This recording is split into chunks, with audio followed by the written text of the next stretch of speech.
한 주간 평안하셨어요? 네. 요즘에 우리의 삶이 조금 더 평안 쪽으로 가깝게 가는 것 같습니다. 네, 백신도 이제 접종이 시작되어졌고, 그런데 좀 오래된 이야기이긴 하지만요.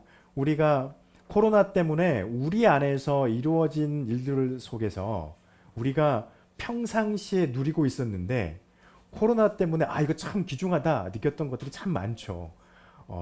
마스크를 벗고 다닌다는 거. 그것처럼 마스크를 쓰지 않고 생활할 수 있다는 게 얼마나 좋은 건지를 알게 됐어요. 어제 제가 이제 이사를 하고 나서 교회를 나오다가 이제 정리해 놓고서 말씀 준비하려고 교회를 나오고 있는데 너무 시원한 거예요. 그래서 왜 이렇게 시원하지? 왜 이렇게 좋지? 하고 한참 가고 있는데 입을 딱 맞춰봤더니 마스크가 없네. 막 달려가가지고 마스크 딱 쓰고 다시 나왔어요. 그래서 야, 이 마스크가 없으면 이렇게 시원한데 그런 생각이 들었습니다. 그리고 또 한 가지는요, 우리가 늘 경험하고 있는 건데, 우리가 만끽하고 있으면서 모르고 있는 것 중에 하나가 평화인 것 같아요. 우리나라는 지금 아는 것처럼 저희 나라는 뭐 막아서 데모를 하든 뭘 하든 뭐 경찰에 와가지고 피해만 안 주게 딱 막고만 있잖아요. 가만 놔두잖아요. 그런데 뭐 우리나라도 80년대는 그게 안 됐지만 막 차루탄 쏘고 막 그랬지만요. 저 위쪽에 저 옆에 동네 조금 떨어진 옆에 동네 미얀마라는 동네를 보고 있으면은 거기가 지금 딱 우리나라 1980년대에 갔잖아요. 어떤 사람들은 1980년 광주 사태 같다 이렇게 말을 하고 군부들이 실탄을 쏘아서 자기 국민들을 이렇게 총살하고 그들을 겨냥하는 그런 참 말도 안 되는 일이 벌어지고 있지 않습니까? 그들이 몇 달 전까지만 하더라도 아주 평화롭게 경제 활동하면서 시장 보면서 자기 가족들과 함께 이곳저곳 다니면서 그렇게 살았거든요. 그런데 그들은 지금 그런 격동기를 겪고 있습니다. 또 우리나라도 그렇게까지는 아니지만 어떤 격동기를 겪고 있기도 하긴 하죠. 그래서 이거를 보고 있으면 평상시에 우리가 아무렇지도 않게 그냥 이렇게 자연스럽게 누려왔던 것들이 얼마나 귀중하고 소중한 것들이 많은가를 어떤 일이 터지면 그때 우리는 자각을 한다는 것이죠. 오늘 말씀에 이와 비슷한 부류의 사람들이 있습니다. 그 사람들이 저와 여러분일 수도 있어요. 네, 뭐냐면 오늘 22절, 23절, 특히 24절에 보면 유대인들이 예수님을 애워싸고 이렇게 말이 나오죠.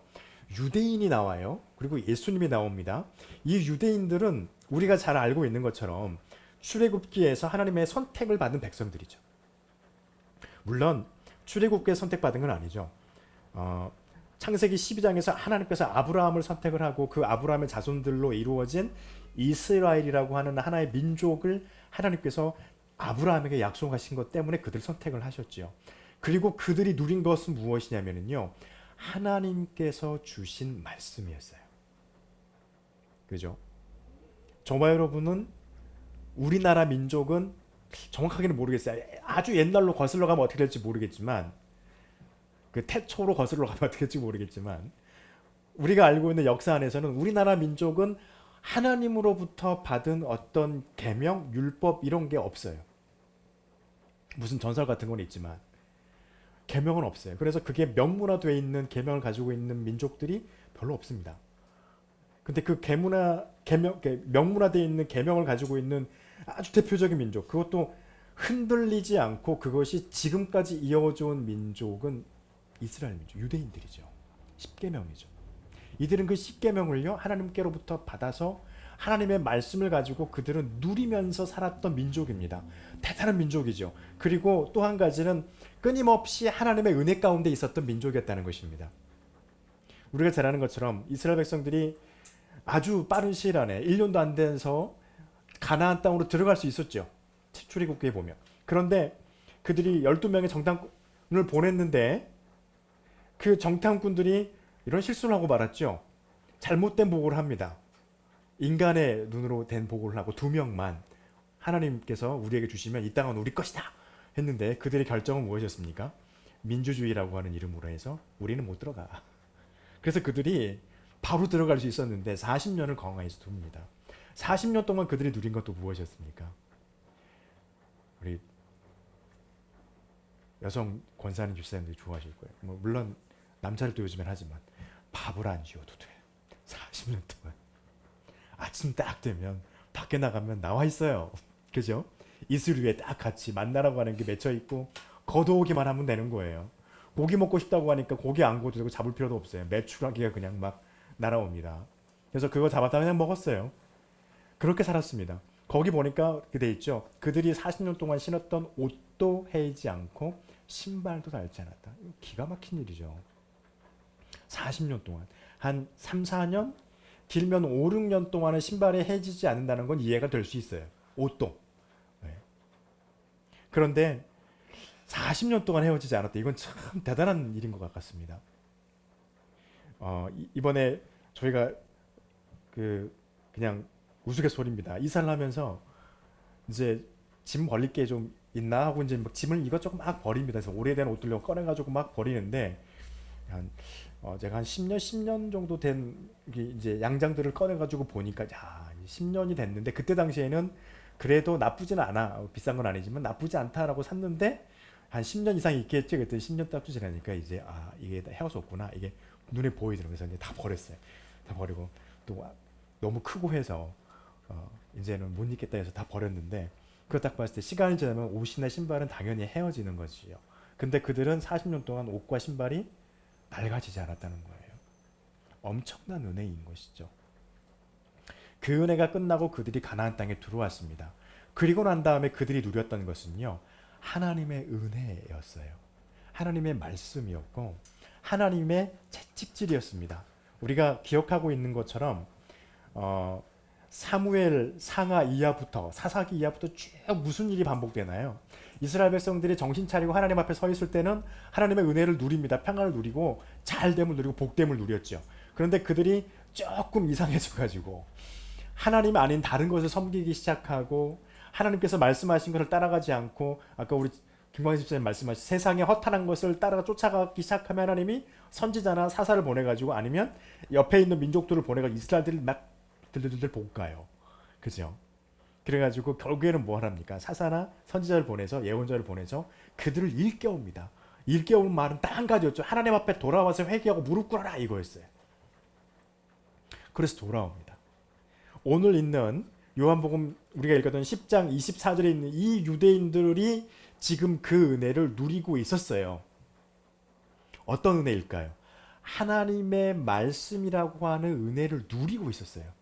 저와 여러분도 똑같죠. 예수 그리스도를 인격적으로 만난 이후에 저와 여러분은 하나님의 말씀을 통해서 하나님의 은혜, 평강, 긍휼, 보통 우리들이 하나님 앞에서 세상 앞에서 고백하는 그러한 은혜들을 고백합니다. 그 은혜를 지금 우리는 말씀을 통해서 누리고 있는 것이죠. 누리고 있다 보면은요, 한 가지 단점이 있습니다. 뭐가 될까요? 누리다 보면 내가 누리고 있는 이 하나님의 은혜가 은혜인지를 잊어버려요. 왜냐하면 늘상 내 옆에 있으니까, 늘상 내 삶 가운데 있으니까 이거는 내 삶에 그냥 당연히 있는 거라고 생각을 하는 거예요. 유대인들이 지금 그러고 있다는 것입니다. 그들은 하나님의 말씀을 늘상 읽었어요. 이사야서부터 시작을 해서 예언서 이런 말씀들을 늘상 읽고 그 말씀을 늘상 해석하고 연구하고 했던 사람들이었습니다. 그런데 그들이요, 그게 늘상 하다 보니까 이게 하나님의 말씀인지 아닌지 몰라 이제 착각이 일어나기 시작하는 거예요. 그러면서 뭐가 들어가기 시작했을까요? 자신들의 주관이 들어가기 시작하는 거예요. 그 말씀 속에 내 생각이 들어가기 시작하는 거예요. 말씀 속에. 해석할 때 뭐로 해석하는 겁니까? 하나님의 말씀으로 해석하는 것이 아니라 하나님의 말씀을 내 주관과 내 세상이 준 나에게 준 가치관을 통해서 하나님의 말씀을 해석해내기 시작하는 거예요. 그래서 예수님께서 그들에게 하나님이 육신을 입고 예수 그리스도라고 하는 이름으로 이 땅에 오셨을 때 그들은 예수님에 대해서 어떻게 했습니까? 우리가 지금까지 가르쳐 왔던 말씀 그대로 당신도 우리한테 보여주셔야 됩니다. 오늘 24절에 그러잖아요. 유대인들이 에워싸고 이르되 당신이 언제까지 우리의 마음을 의혹하게 하시렵니까? 그리스도라면 내가 그 사람이다 라고 말해주라는 거예요. 그런데 우리가 사복음서를 잘 읽어보면 예수님은 끊임없이 말씀을 했어요. 끊임없이 말씀을 했어요. 내가 예수님이다. 내가 그 사람이다. 내가 오리라고 하는 그이다. 라고 계속해서 말씀을 했습니다. 그런데 안 들었던 사람은 누구일까요? 유대인들은 안 들었던 거예요. 이유는 한 가지입니다. 아까 말씀드린 것처럼 하나님의 말씀을 하나님의 말씀으로 보고, 하나님이라면 이 말씀이 우리한테 어떤 의미로 말씀하셨을까를 보고 말씀을 봐야 되는데, 하나님의 말씀을 볼 때 일단 뭐로 보는 거예요? 내 생각, 내 관점, 내 주관으로 하나님의 말씀을 딱 바라보는 겁니다. 이런 것입니다. 과학자들이 하나님의 말씀을 바라보면 엉터리예요. 그렇죠? 엉터리예요. 왜냐하면 과학이 아니야. 역사학자들이요, 하나님의 말씀을 보고 있으면요, 성경을 보고 있으면요, 이건 역사적으로 완전 뒤죽박죽인 거예요. 그렇게밖에 못 봅니다. 왜냐하면 그들은 그 관점으로 보니까. 근데 하나님, 예수 그리스도를 만나고 믿고 있는 사람들이 성경을 읽게 보면 어떻게 됩니까? 이거 하나님의 말씀인 거예요. 이거 너무 귀한 거예요. 보아야. 내가 반드시 캐내서 내가 이거 보물을 얻어야 될 하나님의 말씀인 것이에요. 왜 그렇습니까? 저와 여러분은, 믿음을 가지고 있는 사람들은 성경을 볼 때 어떻게 보려고 노력하는 거예요? 하나님께서 내게 말씀하시는 말씀으로 보려고 부단히 애를 쓰고 노력하는 것입니다. 여러분, 예수님께서 10장에 보면, 우리가 앞에서 보면은요, 나는 양의 문이라고 해요. 그렇게 말씀을 하십니다. 그리고 나는 선한 목자라고 말씀을 하세요. 나를 통해서 우리 안으로 들어오고 우리 바깥으로 나간다는 거예요. 나를 통하지 않고는 이 문으로 들어갈 수 없다는 거예요. 그 우리 안으로 들어갈 수 없다는 거예요. 그것은 말만 하지 않았지, 직접적으로 내가 그 사람이다라고 말만 하지 않았지, 지금 다 말하고 있는 거거든요. 그렇게 말을 하고 있습니다. 그랬던 유대인들이 싸움이 붙었어요. 지들끼리 싸움이 붙었어요. 그래가지고 도대체 이게 무슨 말이냐? 그리스도라는 거야? 아니라는 거야? 하면서 싸움이 붙은 겁니다. 그래가지고 그들이 화가 났죠. 그래서 몰려온 거예요. 재밌는 게 뭐냐면, 여기 22절에 보면 예루살렘에 수전절이 이르니라고 돼 있죠. 수전절은 원래 성경에서 우리가 알고 있듯이 뭐 초막절이나 장막절이나 그 유월절이나 이런 것처럼 성경이 지정해 준 그런 명절은 아니에요. 이거는 주전 167년경에 마카비라고 하는 사람이, 이스라엘의 지도자죠. 그가 로마의 그 황제하고 전쟁을 합니다. 일종의 독립전쟁이죠. 전쟁을 했는데 이겼어요. 왜 전쟁을 했냐면, 그때까지 로마가 이렇게 하는 대로 다 했는데, 에피파네쿠스라고 하는 이 황제가 갑자기 이스라엘의 성전에 제우스에게 제사하도록, 거기를 제우스에게 제사할 수 있도록 그걸 하라고 모든 자기들에게 이 지배를 받고 있는 민족들에게 모든 종교에서는 제우스에게 제사를 드려야 된다. 그러면서 상을 하나 세웠는데 그 상이 자기 모습인 거예요. 자기 모습하고 똑 닮은 상을 딱 세우고 이 사람이 제우스다라고 한 거죠. 왜냐하면 로마의 황제는요, 신이었습니다. 신의 아들이었기 때문에 그렇게 할 수 있는 권리가 있었던 거죠. 했는데 재밌는 건 뭐냐면, 그날이 언제인 줄 아세요? 수전절이. 여기 보면은 22절 마지막 절에 그때가 이르니 겨울이라 이렇게 돼 있잖아요. 이날이 언제냐면 12월 25일이에요. 우리 너무 잘 알고 있는 날이죠. 12월 25일입니다. 그래서 겨울이에요. 그래서 솔로몬 행각으로 갈 수밖에 없어요. 왜냐하면 솔로몬 행각은 그때 당시에 그 건물들은, 이렇게 성전은 기둥으로 되어 있어서 벽이 없잖아요. 추워요. 그런데 솔로몬 행각은 기둥이 많아요. 두터운 기둥들이 가깝게 붙어 있습니다. 그래서 겨울철이 되면 거기가 생각보다 따뜻했던 겁니다. 여기도 팔레스타인도 겨울이 되면 우리나라처럼 춥잖아요. 눈이 많이 안 와서 그렇지. 그래서 거기에 모였던 것이죠. 그래서 그들이 예수님한테 막 이렇게 따지러 모인 거예요. 사람들이 많이 모이는 곳에서. 근데 재밌는 건 뭐냐면, 하나님께서 마카비가 승리해서 이끌었던 수전절 동안 8일 동안 지키는데요. 그냥 축제를 합니다. 그래서 하루에 촛대가 7개가 8개가 있는 촛대를 갖다 놓고 초를 이렇게 꽂아 놓고요. 하루에 하나씩 촛불을 켜요. 그러면서 이 촛불을 8개를 다 킬 때까지 8일 동안을 축제를 하는데, 이때는 애도하는 것도 안 돼요. 애도가 금지돼 있어요. 다 기뻐하는 겁니다. 막 즐기고 노래 부르고 막 이렇게 하는 거예요. 승리죠. 하나님께서 예루살렘 성전에서 우상에게 예배하는 것으로부터 우리를 보호하시고 하나님이 승리하셨다라고 하는 것을 기념하면서 지키는 날이 수전절이었던 거예요. 그러니까 하나님이 우리에게 은혜를 베푸신 것을 기념해서 지키는 그날에 유대인들은 지금 뭐 하고 있냐면, 육신을 입고 오신 하나님이신 예수 그리스도가 하나님의 복음을 그들에게 선포하고 있는데 와서 따지고 있어요. 진짜냐고. 아이러니하죠. 하나님께서 승리하도록 하셨던 그 수전절에 그들은 하나님에게 와서 따지고 있어요. 어떻게 따지냐면 당신이 우리를 향하여서 신성모독을 했다 이거예요. 33절 말씀을 보면 읽진 않았죠. 33절 중반절에 보면 이렇게 돼 있죠. 신성모독으로 인함이니 라고 말합니다. 너희가 왜 나를 돌로 치려 하느냐 그러니까 너 신성모독했어 라고 그들이 말을 하는 거예요. 왜냐하면 우리가 읽었던 30절에 있죠. 나와 아버지는 하나이니라 예수께서 이렇게 말씀하셨기 때문입니다. 그래서 신성모독이라고 오히려 예수님에게 다그치고 있죠. 여러분 이 모습은요 길어지긴 하지만 저와 여러분의 삶에 믿음을 가지고 살아가는 저와 여러분에게 늘 닥쳐오는 도전이에요. 어떤 거냐면요. 이렇게 우리는 바꿔서 말할 수 있습니다. 하나님, 당신이 계시다면 내 삶 가운데 이 사건이 어떻게 이렇게 처리될 수 있습니까? 라고 우리 하나님 앞에 가끔씩 대들 때가 있어요. 유대인들하고 똑같은 상황인 것이죠. 그랬을 때 주님께서 유대인들에게 말합니다.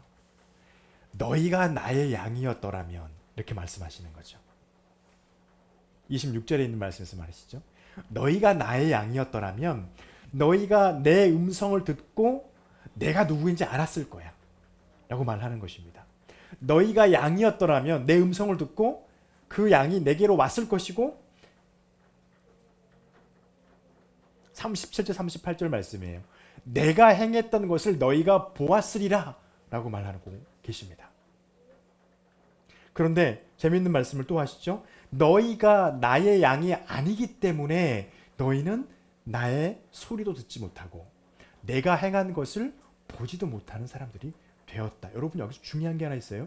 유대인들이 예수님께서 가르치신 말씀을 듣지 못했습니까? 아니죠. 들었어요.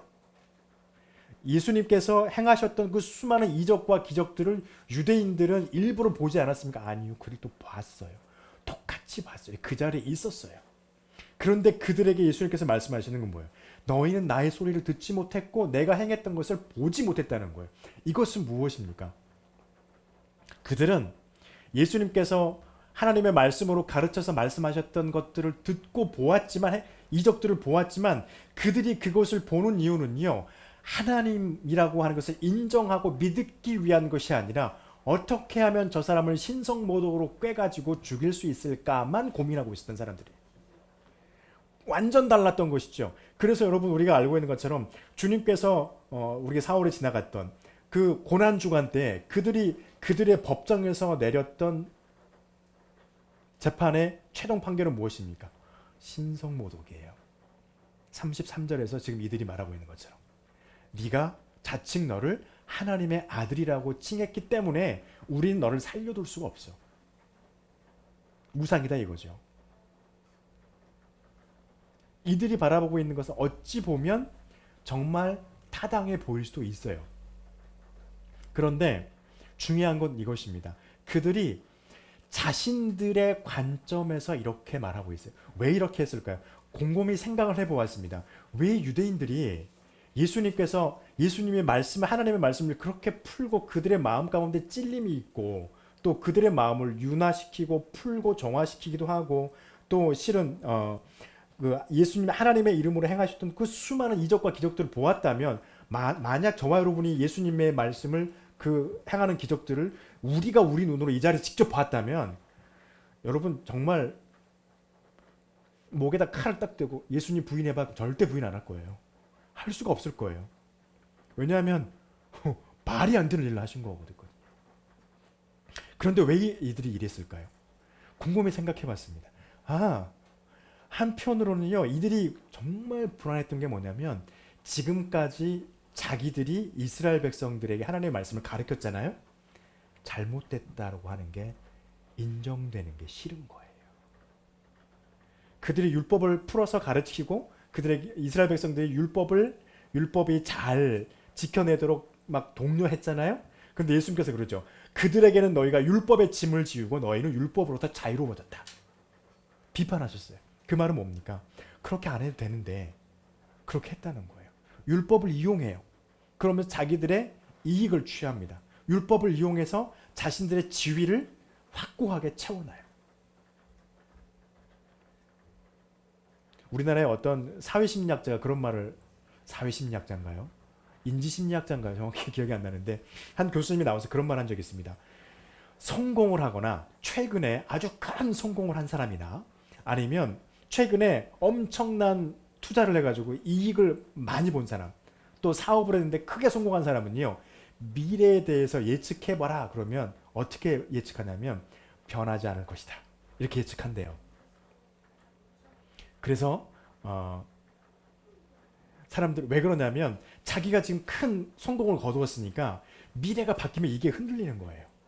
흔들리니까 미래를 어떻게 예측하십니까? 미래는 절대 변하지 않을 것입니다 해가지고 망한 회사가 꽤 있다는 거예요. 그렇게 해가지고 미래가 변할 것에 대해서 예측하지 못해서 자신들은 지금까지 그렇게 거둬왔던 성공들을 다 어느 순간 잃어버리는 사람들이 많았다라고 말씀을 하는 것을, 강의하는 것을 들은 적이 있습니다. 이 이스라엘 백성들이 지금 예수님이 와가지고 일종의 센세이션을 일으켰잖아요. 하나님의 말씀에 원래 하나님이 우리에게 말씀하신 대로 돌아가자 이랬단 말이에요. 그러니까 그 말씀이 가르치시는 것과 이적 행하신 것이 이적이 너무 크고 그 말씀이 지금까지 이스라엘의 지도자들이 일반 백성들에게 하나님의 말씀을 풀어서 가르치고 이렇게 지켜라 라고 했던 것이 잘못됐다라고 하는 것을 지적받기 시작한 거예요. 그러니까 이것을 인정하게 되면 자기네들이 지금까지 잘못 가르쳤던 말씀을 잘못 가르쳤다라고 하는 것에 대한 책임을 자기들이 물어야 될지도 모르겠다는 생각을 한 거죠. 얼마나 무서웠을까요? 기독교 역사에도 있어요. 물론 이제 기독교 역사라고 여기서 제가 말하는 것은 우리 개신교와 카톨릭을 두 개를 합쳤을 때 말하는 겁니다. 3세기 이후로, 그러니까 AD 218년 이후로 로마가 기독교를 정식 국교로 공인을 하고 그때 이후로 이제 캐톨릭이라고 하는 이름으로 전 세계로 뻗어 나갔을 때 캐톨릭이라고 하는 이름으로 얼마나 많은 악행을 저질렀습니까? 교회가. 또 얼마나 많은 잘못된 말씀들을 가르쳤습니까? 대표적인 것이 여자는 영원히 없어서 구원 못 받는다. 뭐 그냥 대충 막 다뤄도 된다. 막 이러고. 그렇죠? 또 대표적인 것이 또 한 가지는 창세기에 있는 말씀. 너는 다니면서 이 땅과 이 바다를 정복해라. 그런데 이 정복해라는 의미를 자기들 마음대로 해가지고 막 가가지고 정말 정복해버렸어요. 피지백 계층으로 만들어버렸어요. 자연을 마음대로 막 훼손해버렸어요. 그러니까 지금 저와 여러분이 살아가는 이 세상이 지금 난리죠. 정말 웃깁니다. 그래서 어떤 날이었냐면 가장 간단한 예로 지난주까지만 해도 난방기 켰어요. 근데 지금 에어컨 켰습니다. 단 며칠 사이에 확 바뀌어요. 예전에는 이 바뀌는 게 이제 바뀌어 가겠구나 자연스럽게 보였거든요. 근데 요즘에는 안 그렇죠. 겨울에 눈이 안 와요. 춥긴 추운데. 어느 나라는 갑자기 거기는 원래 겨울에도 따뜻한 나라인데 갑자기 우박이 내리질 않나. 난리가 아니죠. 그것 때문에 지금 뭐 우리는 큰 변화를 겪고 있습니다. 고통을 겪고 있는 것이죠. 그래서 처음에 카톨릭이 그것을 인정하지 않았어요. 대표적인 것이 성 베드로 성당입니다. 지금도 짓고 있죠. 우리가 잘 알고 있는 것처럼 여러분들이 성전의 이 헌금함에 은혜 한 입을 땡그랑하면 지옥에 들어간 사람이 천국으로 한 발짝 옮겨진다. 말도 안 되는, 성경에도 없는 이런 교리를 만들어 가지고 사람들에게 물질을 착취를 했어요. 사실이에요. 역사적으로. 그래가지고 그것 때문에 화가 난 마틴 루터가 성당에다가 95개 조항의 반박문을 그냥 못 박았어요. 이렇게 탕탕탕. 그게 종교개혁입니다. 그때부터. 종교개혁이 일어나는 거예요. 그건 아니잖아 이렇게 한 것이죠. 그래서 카톨릭이 엄청 박해했습니다. 종교개혁, 초기 종교개혁자들은 어마어마하게 박해했어요. 근데 이긴 거죠. 결국에는. 지금 이거예요. 마치 그것과 같은 역사가 지금 여기에서 일어나고 있는 것입니다. 이스라엘의 지도자들이요. 예수님께서 말씀하신 걸 맞아요. 맞는 것 같아요. 자기들 생각해도 그게 맞아. 저분 그리스도가 맞는 것 같아요. 그런데 억지로 그것을 배척하고 아닌 것으로 말하고 있는 거예요. 그러면서 그를 너가 신성모독했어라고 몰아가고 있는 겁니다. 그러니까 예수님께서 그들에게 말씀하신 것이 너희가 나의 양이었다면 내가 지금 말하고 있는 게 무엇인지 정확하게 알고 내가 하나님의 이름, 아버지의 이름으로 행하고 있는 것이 그분의 이름으로 행하고 있는 것을 너희가 알고 믿었을 건데 너희가 안 믿고 있다는 거예요. 오늘날 우리들에게도 적용되는 말씀이죠. 그래서요, 우리에게 늘 중요한 것이 있습니다. 늘 시시때때로 하나님의 말씀을 늘 보아야 돼요. 그냥 보는 게 아니라 내 생각, 내가 지금까지 경험해왔던 신앙이라고 하는 삶 속에서 경험해왔던 그 하나님의 은혜, 하나님께서 내게 역사해 주셨던 그 방법들 속에 내가 갇혀서 하나님의 말씀을 보면 안 돼요. 이게 진짜 어려워요. 우리는 가장 쉬운 거는요, 하나님이 내 삶 속에서 역사해왔던 그 역사의 방법과 내 안에서 역사하신, 잘 들으셔야 돼요. 내 안에서 역사하신 하나님의 그 은혜가 주어지는 그 제한된 방법을, 그게 하나님께서 내게, 하나님이 다른 사람에게도 역사하는 방법이라고 착각을 할 때가 많아요. 이스라엘이 지금 그러고 있단 말이에요. 그러니까 예수님께서 그들에게 하신 말씀이 뭐냐면 너희는 내 양이 아니라는 거예요. 엄청나게 무서운 말씀이죠. 우리가 잘 믿고 하나님 나라에 딱 가면 너 내 양 아니야 그러면 정말 가슴이 아픈 게 아니라 정말 천장이 하늘이 무너지죠. 그 이후로 우리의 삶을 우리가 어떻게 상상할 수가 없으니까. 그 말씀을 하신 겁니다. 그래서 우리에게 필요한 거는요, 하나님께서 내게 주신 말씀을 하나님의 말씀으로 들으려고 하는 애씀이 우리에게 있어야 돼요. 그래야지 우리가 하나님께서, 예수 그리스도께서 말씀하신 그 말씀, 우리 복음서가 있잖아요. 성경에 있잖아요. 이 성경의 말씀을 보면서 하나님께서 우리에게 말씀하신 말씀으로 우리가 보고 하나님의 말씀 앞에 나를 세웁니다. 이스라엘 백성들은 반대로 하고 있죠. 하나님의 말씀을 내 앞에 세우고 있어요. 반대가 된 거죠. 우리의 신앙은요, 하나님의 말씀 앞에 우리가 서야 돼요. 그래야지 하나님의 말씀으로 나를 봅니다. 이스라엘 백성들은 지금 반대죠. 나로 하나님의 말씀을 보고 있어요. 이 주객이 전도가 되는 것이죠. 그러니까 뭐가 됩니까? 예수님께서 하나님 아버지의 이름으로 36절부터 쭉 말하고 37절부터 말하고 있는 것이죠. 아버지의 이름으로 수많은 이적과 기적을 행하고 있는 것을 그들이 애써서 부인해 버리는 거예요. 여기 재밌는 게 하나 있습니다. 34절에 그러죠. 율법에 보면 내가 너희를 신이라 하였노라 이렇게 돼 있어요. 시편 82편에 있는 말씀입니다. 성경에 진짜 그래요? 우리를 신이라고 말한 게 있어요. 이게 어떤 거냐면요, 하나님의 말씀을 받아들인 사람은 하나님이 그와 함께 하거든요.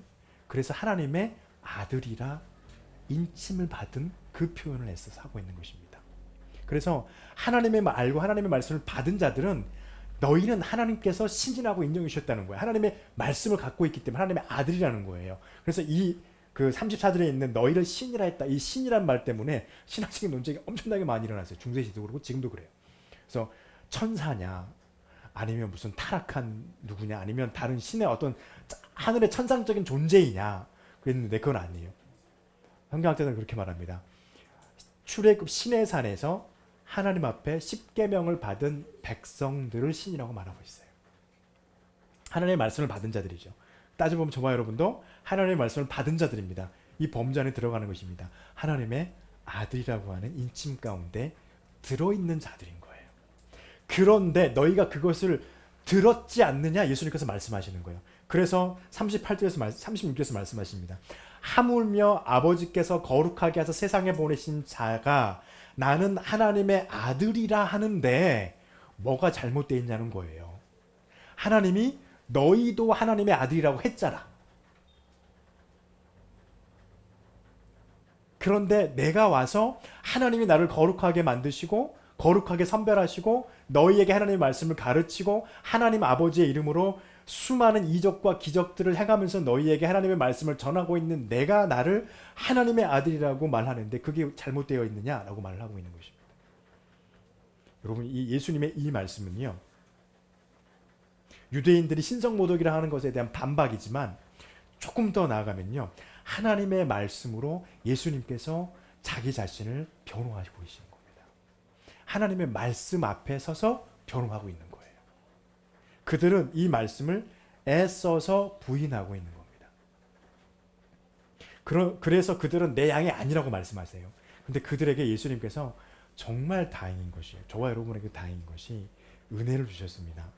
38절에 있는 말씀이죠.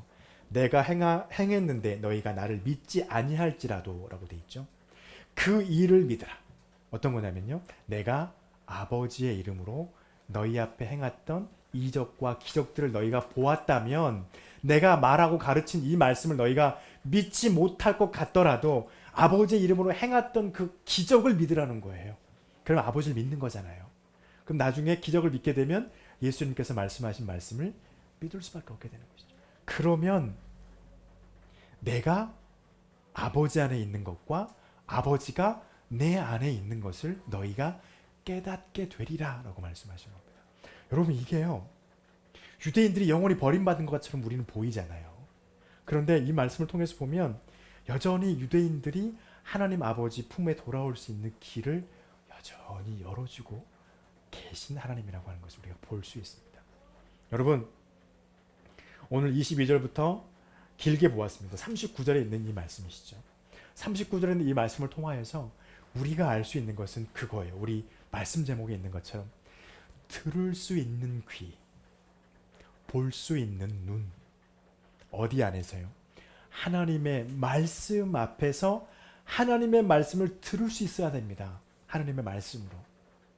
또 하나님의 말씀을 통하여서 우리에게 보여지는 수많은 이적과 기적들이 기록되어져 있는 그 기록들을 우리는 우리의 눈으로 볼 수 있어야 됩니다. 그리고 또한요. 여러분의 삶 속에서 하나님이 여러분에게 다가오셔서 말씀하시는 그 하나님의 그 말씀을 들을 수 있는 귀가 저와 여러분에게 있어야 합니다. 여러분의 삶 속에서 하나님이 역사하시는 하나님의 그 역사를 발견하여 볼 수 있는 눈이 저와 여러분에게 있어야 돼요. 그러면 우리의 삶 가운데서 늘 하나님의 은혜가 늘 우리에게 있을 때 그것에 젖어져서 그것 보고 뭐라 그랬죠? 이렇게 말해도 되나요? 매너리즘? 하나님의 은혜에 대한 매너리즘에 빠져서 그게 은혜가 은혜인지를 까먹고 하나님 왜 이래요 하면서 우리가 하나님 앞에 불평하는 늪에서 벗어날 수 있는 방법이 된다는 것입니다. 이스라엘 백성이 예수님께 따지고 있는 이스라엘이 지금 이러고 있는 것처럼 우리가 그렇게 되지 않기 위해서는요. 하나님의 말씀 앞에서 들을 수 있는 귀가 하나님의 말씀을 들을 수 있는 귀가 있기를 간절히 축원합니다. 저와 여러분의 삶 가운데 하나님의 은혜가 보여지는 그 은혜를 발견하여 볼 수 있는 눈이 있기를 간절히 축원합니다. 기도하겠습니다.